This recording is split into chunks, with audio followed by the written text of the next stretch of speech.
ആദ്യം കോൺഗ്രസിലെ ചേരിപ്പോരിനെ കുറിച്ചുള്ള വാർത്തയാണ്. കെ സുധാകരന് KPCC പ്രസിഡന്റ് പദവി തിരിച്ചു കൊടുക്കുന്നതിനെ ചൊല്ലിയുള്ള കോൺഗ്രസിലെ ചേരിപ്പോര് ഇപ്പോൾ പരസ്യ പ്രതികരണങ്ങളിലേക്ക് മാറിയിരുന്നു. ഇന്നലെ കെ സുധാകരൻ ഇതേക്കുറിച്ച് പരസ്യമായ പ്രതികരണം നടത്തുകയും ഹസനെതിരെ വിമർശനം ഉന്നയിക്കുകയും ചെയ്തിരുന്നു.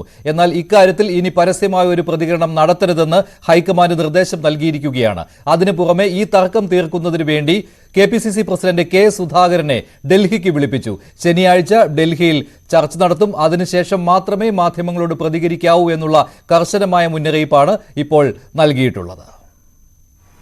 പ്രതിപക്ഷ നേതാവ് വി ഡി സതീശനും KPCC അധ്യക്ഷൻ കെ സുധാകരനും തമ്മിലുള്ള അഭിപ്രായ ഭിന്നതകൾ നേതൃത്വത്തിന് തലവേദനയാകുന്നതോടെയാണ് കെ സുധാകരനെ അടിയന്തരമായി ഡൽഹിക്ക് വിളിപ്പിക്കാനുള്ള നിർദ്ദേശം ഹൈക്കമാൻഡിന്റെ ഭാഗത്തു നിന്ന് ഉണ്ടായിരിക്കുന്നത്. ശനിയാഴ്ച ഡൽഹിയിലെത്താനാണ് KPCC അധ്യക്ഷനോട് ഹൈക്കമാൻഡ് നേതൃത്വം ആവശ്യപ്പെട്ടിരിക്കുന്നത്. സംസ്ഥാനത്ത് നിയമസഭാ തെരഞ്ഞെടുപ്പും തദ്ദേശ തെരഞ്ഞെടുപ്പും ലക്ഷ്യമാക്കി പ്രവർത്തകരും നേതാക്കളും മുമ്പോട്ട് പോകണമെന്ന നിർദ്ദേശം KC വേണുഗോപാലിന്റെ ഭാഗത്തുനിന്ന് കഴിഞ്ഞ ദിവസം നേതൃയോഗത്തിൽ ഉണ്ടായതിന് പിന്നാലെ കെ സുധാകരൻ KPCC അധ്യക്ഷ സ്ഥാനത്തേക്ക് തിരികെ ഏൽക്കുന്ന ചടങ്ങിലടക്കം മുതിർന്ന നേതാക്കൾ വിട്ടുനിന്നത് അഭിപ്രായ വ്യത്യാസത്തെ തുടർന്നാണ് എന്ന വിലയിരുത്തൽ ഹൈക്കമാൻഡിനുണ്ട്.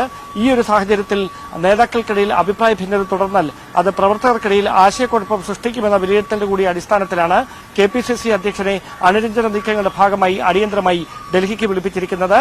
തെരഞ്ഞെടുപ്പ് മുന്നിൽ കണ്ടുള്ള പ്രവർത്തനങ്ങൾക്കായിരിക്കണം നേതാക്കൾ നേതൃത്വം നൽകേണ്ടത്. ഒറ്റക്കെട്ടായി മുമ്പോട്ട് പോകണമെന്ന നിർദ്ദേശവും ഹൈക്കമാൻഡ് നേതൃത്വം നൽകിയിട്ടുണ്ട്.